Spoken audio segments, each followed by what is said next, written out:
Hi, Mars. O, Mare, ikaw pala. Mars, pabili nga ako ng sardinas. Sardinas? Yung hindi manghang, Mars. Ilan? Isa lang? Kakabili lang nung inaanak ko ah.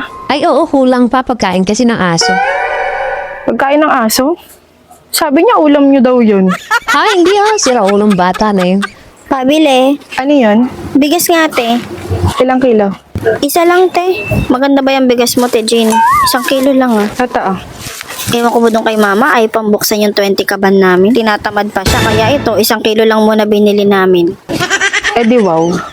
Hello Ate Jean, pabili. Ano yun? Pabili nga ako te, yellow yung buo. Tube ice lang meron. Ay ganun. O sige, okay na. Okay na yan. Oo te. Ilan? 5 piso lang te Jean. Pantawid lamig lang namin. Mamaya pa kasi. Ha?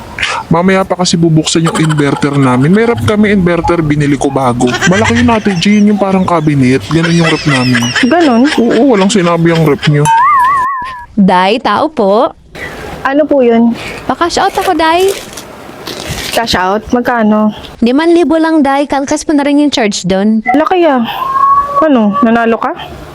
Paldo ka. Anong paldo sinasabi mo? Hindi ako nagsusugal baon ng anak ko yan. Baon lang to ng anak mo? Maliit nga yan 10,000 nga baon nun araw-araw. Dinilibre niya kasi lahat ng kaklaseng niya, kawawa naman. Social.